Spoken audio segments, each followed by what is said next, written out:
तीसरा अध्याय, भक्त के कष्ट की निवृत्ति। नारद जी कहते हैं, अब मैं भक्ति, ज्ञान और वैराग्य को स्थापित करने के लिए प्रयत्न पूर्वक श्री सुखदेव जी के कहे हुए भगवत शास्त्र की कथा द्वारा उज्ज्वल ज्ञान यज्ञ करूंगा। यह यज्ञ मुझे कहाँ करना चाहिए? आप इसके लिए कोई स्थान बता दीजिए। आप लोग वेद के पारगामी हैं, इसलिए मुझे इस शुक शास्त्र की महिमा सुनाइए। यह भी बताइए कि श्रीमद् भागवत की कथा कितने दिनों में सुनानी चाहिए और उसके सुनने की विधि क्या है? सनकादि बोले, नारद जी, आप बड़े विनीत और विवेकी हैं। सुनिए, हम आपको ये सब बातें बताते हैं। हरिद्वार के पास आनंद नाम का एक घाट है। वहाँ अनेकों ऋषि रहते हैं तथा देवता और सिद्ध लोग भी उसका सेवन करते रहते हैं। भांति भांति के वृक्ष और लताओं के कारण वह बड़ा सघन है और वहाँ बड़ी कोमल नवीन बालू बिछी हुई है। वह घाट बड़ा ही सुरम्य और एकांत प्रदेश में है। वहाँ हर समय सुनहले कमलों की सुगंध आया करती है। उसके आसपास रहने वाले सिंह, हाथी आदि परस्पर विरोधी जीवों के चित्त में भी वैर भाव नहीं है। आप बिना किसी विशेष प्रयत्न के ही ज्ञान यज्ञ आरंभ कर दीजिए। उस स्थान पर कथा में अपूर्व रस का उदय होगा।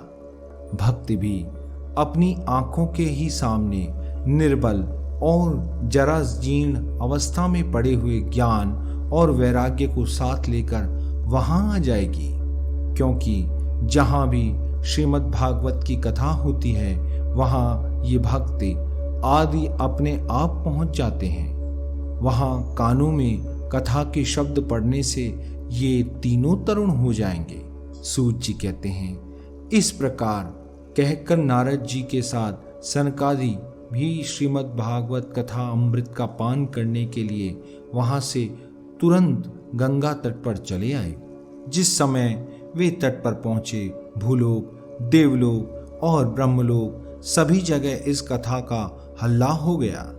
जो भगवत कथा के रसिक विष्णु भक्त थे, वे सभी श्रीमद् भागवत अमृत का पान करने के लिए सबसे आगे दौड़ दौड़ कर आने लगे।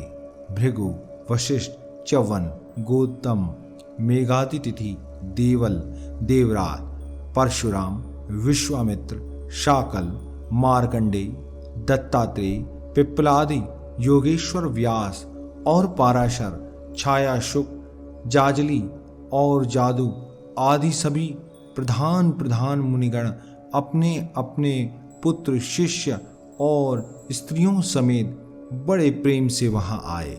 इनके सिवा वेद, वेदांत, उपनिषद, मंत्र, तंत्र, 17 पुराण और 6 शास्त्र भी मूर्तिमान होकर वहां उपस्थित हुए। गंगा आदि नदियां, पुष्कर आदि सरोवर, कुरुक्षेत्र आदि समस्त क्षेत्र, सारी दिशाएं, दंडक आदि वन, हिमालय आदि पर्वत तथा देव, गंधर्व और दानव आदि सभी कथा सुनने चले आए। जो लोग अपने गौरव के कारण नहीं आए, महर्षि भृगु उन्हें समझा बुझा कर ले आए। तब कथा सुनाने के लिए दीक्षित होकर श्री कृष्ण परायण सनकादिक नारद जी के दिए हुए श्रेष्ठ आसन पर विराजमान हुए। उस समय सभी श्रोताओं ने उनकी वंदना की। श्रोताओं में वैष्णव, विरक्त, सन्यासी और ब्रह्मचारी लोग आगे बैठे और उन सब के आगे नारद जी विद्यमान हुए। ऋषिगण एक ओर देवता, एक ओर वेद और उपनिषद आदि तथा एक ओर तीर्थ बैठे और दूसरी ओर स्त्रियां बैठी। उस समय सब ओर जय जयकार, नमस्कार और शंखों का शब्द होने लगा और अबीर, गुलाल, खील एवं फूलों की खूब वर्षा होने लगी। कोई कोई देवश्रेष्ठ तो विमानों पर चढ़कर वहां बैठे हुए सब लोगों पर कल्प वृक्ष के पुष्पों की वर्षा करने लगे। सूत जी कहते हैं, इस प्रकार पूजा समाप्त होने पर जब सब लोग एकाग्रचित हो गए, तब सनकादि ऋषि महात्मा नारद को श्रीमद् भागवत का महात्म्य स्पष्ट करके सुनाने लगे। सनकादिक ने कहा, अब हम आपको इस भगवत शास्त्र की महिमा सुनाते हैं। इसके श्रवण मात्र से मुक्ति हाथ लग जाती है। श्रीमद् भागवत की कथा का सदा सर्वदा सेवन आस्वादन करना चाहिए। इसके श्रवण मात्र से श्री हरि हृदय में आविराजते हैं। इस ग्रंथ में 18,000 श्लोक और 12 स्कंद हैं तथा श्री सुखदेव और राजा परीक्षित का संवाद है। आप यह भगवत शास्त्र ध्यान देकर सुनिए। यह जीव तभी तक अज्ञानवश इस संसार चक्र में भटकता है जब तक क्षण भर के लिए भी कानों में इस सुख शास्त्र की कथा नहीं पड़ती। बहुत से शास्त्र और पुराण सुनने से क्या लाभ है? इससे तो व्यर्थ का भ्रम बढ़ता है। मुक्ति देने के लिए तो एकमात्र भगवत शास्त्र ही गरज रहा है। जिस घर में नित्य प्रति श्रीमद् भागवत की कथा होती है वह तीर्थ रूप हो जाता है और जो लोग उसमें रहते हैं उनके सारे पाप नष्ट हो जाते हैं। हजारों अश्वमेध और सैकड़ों वाजपेयी यज्ञ इस सुख शास्त्र की कथा का 16वां अंश भी नहीं हो सकते। तपोधनों, जब तक लोग अच्छी तरह श्रीमद् भागवत का श्रवण नहीं करते तभी तक उनके शरीर में पाप निवास करते हैं। फल की दृष्टि से इस सुख शास्त्र की कथा समता गंगा, गया, काशी, पुष्कर या प्रयाग कोई तीर्थ भी नहीं कर सकता। यदि आपको परम गति की इच्छा है तो अपने मुख से ही श्रीमद् भागवत के आधे अथवा चौथाई श्लोकों का भी नित्य नियम पूर्वक पाठ कीजिए। ओमकार, गायत्री, पुरुष सूक्त, तीनों वेद, श्रीमद् भागवत, ओम नमो भगवते वासुदेवाय, यह द्वादक्षर मंत्र 12 मूर्तियों वाले सूर्य भगवान, प्रयाग, संवत्सर स्वरूप काल, ब्राह्मण, अग्निहोत्र, गौ, द्वादशी तिथि, तुलसी, वसंत ऋतु और भगवान पुरुषोत्तम, इन सब में बुद्धिमान लोग वस्तुतः कोई अंतर नहीं मानते। जो पुरुष अहर्निश अर्थ सहित श्रीमद् भागवत शास्त्र का पाठ करता है उसके करोड़ों जन्मों का पाप नष्ट हो जाता है, इसमें तनिक भी संदेह नहीं है। जो पुरुष नित्य प्रति भगवत का आधा या चौथाई श्लोक भी पढ़ता है उसे राजसूय और अश्वमेध यज्ञों का फल मिलता है।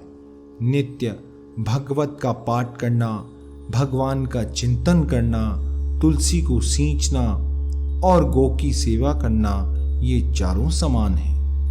जो पुरुष अंत समय में श्रीमद् भागवत का वाक्य सुन लेता है उस पर प्रसन्न होकर भगवान उसे वैकुंठ देते हैं। जो पुरुष इसे सोने के सिंहासन पर रखकर विष्णु भक्त को दान करता है यह अवश्य ही भगवान का सायुज्य प्राप्त करता है। जिस दुष्ट ने अपनी सारी आयु में चित्त को एकाग्र करके श्रीमद् भागवत अमृत का थोड़ा सा भी रसास्वादन नहीं किया उसने तो अपना सारा जन्म चांडाल और गधे के समान व्यर्थ ही गंवा दिया। वह तो अपनी माता को प्रसव पीड़ा पहुंचाने के लिए ही उत्पन्न हुआ है।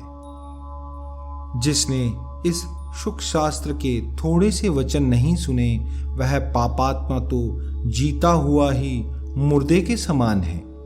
पृथ्वी के भार स्वरूप उस पशु तुल्य मनुष्य को धिक्कार है। यों स्वर्ग लोक में देवताओं में प्रधान इंद्रादि कहा करते हैं। संसार में श्रीमद् भागवत की कथा का मिलना अवश्य ही कठिन है। जब करोड़ों जन्मों का पुण्य उदय होता है तभी इसकी प्राप्ति होती है। नारद जी, आप बड़े ही बुद्धिमान और योगनिधि हैं। आप प्रयत्न पूर्वक कथा का श्रवण कीजिए। इसे सुनने के लिए दिनों का कोई नियम नहीं है। इसे तो सर्वदा ही सुनना अच्छा है। इसे सत्य भाषण और ब्रह्मचर्य पालन पूर्वक सर्वदा ही सुनना श्रेष्ठ माना गया है। किंतु कलयुग में ऐसा होना कठिन है। इसीलिए इसकी शुकदेव जी ने जो विशेष विधि बताई है वह जान लेनी चाहिए। कलयुग में बहुत दिनों तक चित्त की वृत्तियों को वश में रखना, नियमों में बांधे रहना और किसी पुण्य कार्य के लिए दीक्षित रहना कठिन है। इसलिए सप्ताह श्रवण की विधि है। श्रद्धा पूर्वक कभी भी श्रवण करने से अथवा माघ मास में श्रवण करने से जो फल होता है वही फल श्री सुखदेव जी ने सप्ताह श्रवण में निर्धारित किया है। मन के असंयम, रोगों की बहुलता और आयु की अल्पता के कारण तथा कलयुग में अनेकों दोषों की संभावना से ही सप्ताह श्रवण का विधान किया गया है। जो फल तप, योग और समाधि से भी प्राप्त नहीं हो सकता वह सर्वांग रूप में सप्ताह श्रवण से सहज में ही मिल जाता है। सप्ताह श्रवण यज्ञ से बढ़कर है, व्रत से बढ़कर है, तप से कहीं बढ़कर है, तीर्थ सेवन से तो सदा ही बड़ा है, योग से बढ़कर है, यहाँ तक कि ध्यान और ज्ञान से भी बढ़कर है। अजी, इसकी विशेषता का कहाँ तक वर्णन करें, यह तो सभी से बढ़ चढ़कर है। शौनक जी ने पूछा, सूत जी, यह तो आपने बड़े आश्चर्य की बात कही। अवश्य ही ये भगवत पुराण योग वेता ब्रह्मा जी भी आदि कारण श्री नारायण का निरूपण करता है, परंतु यह मोक्ष की प्राप्ति में ज्ञान आदि सभी साधनों का तिरस्कार करके इस युग में उनसे भी कैसे बढ़ गया। सूत जी ने कहा, शौनक जी, जब भगवान श्री कृष्ण इस धराधाम को छोड़कर अपने नित्य धाम को जाने लगे तब उनके मुखारविंद से एकादश स्कंद का ज्ञानोपदेश सुनकर भी उद्धव जी ने पूछा। उद्धव जी बोले, गोविंद, आप तो अपने भक्तों का कार्य करके परम धाम को पधारना चाहते हैं, किंतु मेरे मन में एक बड़ी चिंता है, उसे सुनकर आप मुझे शांत कीजिए। अब घोर कलिकाल आया हो समझिए, इसलिए संसार में फिर अनेकों दुष्ट प्रकट हो जाएंगे। उनके संसर्ग से जब अनेकों सत्पुरुष भी उग्र प्रकृति के हो जाएंगे तब उनके भार से दबकर यह गौरूपिणी पृथ्वी किसकी शरण में जाएगी। कमल नयन, मुझे तो आपको छोड़कर इसकी रक्षा करने वाला कोई भी दूसरा दिखाई नहीं देता। इसलिए भक्त वत्सल, आप साधुओं पर कृपा करके यहाँ से मत जाइए। भगवान, आपने निराकार और चिन्ह मात्र होकर भी भक्तों के लिए ही तो यह सगुण रूप धारण किया है। फिर भला आपका वियोग होने पर वे भक्तजन पृथ्वी पर कैसे रह सकेंगे। निर्गुणोपासना में तो बड़ा कष्ट है, इसलिए कुछ और विचार कीजिए। प्रभास क्षेत्र में उद्धव जी के ये वचन सुनकर भगवान सोचने लगे कि भक्तों के अवलंब के लिए मुझे क्या व्यवस्था करनी चाहिए। शौनक जी, तब भगवान ने अपनी सारी शक्ति भगवत में रख दी।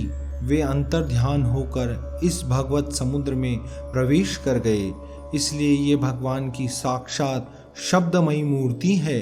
इसके सेवन, श्रवण, पाठ और दर्शन से ही मनुष्य के सारे पाप नष्ट हो जाते हैं।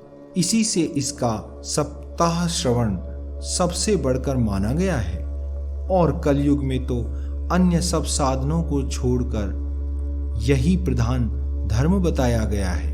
कलिकाल में यही ऐसा धर्म है जो दुख, दरिद्रता, दुर्भाग्य और पापों की सफाई कर देता है तथा काम, क्रोध आदि शत्रुओं पर विजय दिलाता है। अन्यथा भगवान की इस माया से पीछा छुड़ाना देवताओं के लिए भी कठिन है। मनुष्य तो इसे छोड़ ही कैसे सकते हैं। अतः इससे छूटने के लिए तो सप्ताह श्रवण का विधान किया गया है।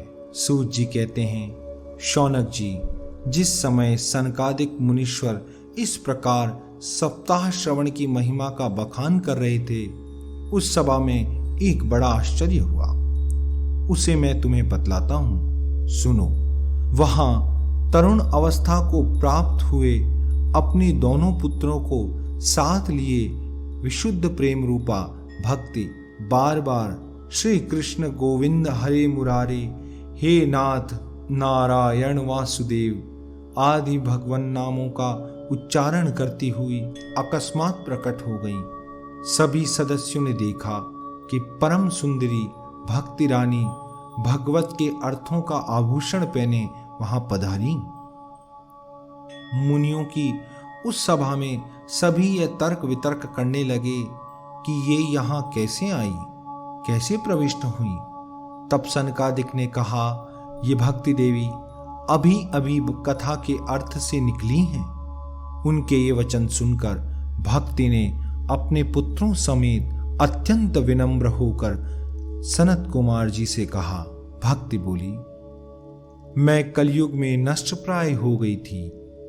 आपने कथा अमृत से सींचकर मुझे फिर पुष्ट कर दिया है। अब आप यह बताइए कि मैं कहाँ रहूं। यह सुनकर सनकादिक ने उनसे कहा, तुम भक्तों को भगवान का स्वरूप प्रदान करने वाली, अनन्य प्रेम का संपादन करने वाली और संसार रोग को निर्मूल करने वाली हो। अतः तुम धैर्य धारण करके नित्य निरंतर विष्णु भक्तों के हृदयों में ही निवास करो। कलयुग के दोष भले ही सारे संसार पर अपना प्रभाव डालें, किंतु वहां तुम पर उनकी दृष्टि भी नहीं पड़ सकेगी। इस प्रकार उनकी आज्ञा पाते ही भक्ति तुरंत भगवत भक्तों के हृदय में जा विराजी।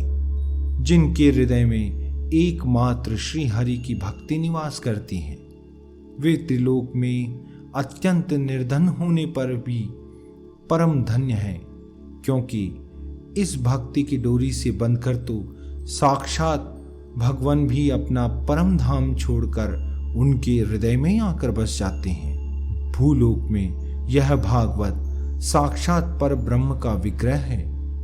हम इसकी महिमा कहाँ तक वर्णन करें। इसका आश्रय लेकर इसे सुनाने से तो सुनने और सुनाने वाले दोनों को ही भगवान श्री कृष्ण की समता प्राप्त हो जाती है। अतः इसे छोड़कर अन्य धर्मों से क्या प्रयोजन है। तृतीय अध्याय समाप्त। श्रोतागणों, भगवान कृष्ण की इस अद्भुत लीला का वाचन करने के दौरान यदि हमसे कोई त्रुटि हो गई हो तो हम इसके लिए आपसे क्षमा प्रार्थी हैं। यदि आपको हमारा यह भक्तिमय प्रयास पसंद आया हो तो कृपा कर हमारे चैनल को लाइक, सब्सक्राइब और शेयर करना ना भूलें। जय श्री कृष्ण।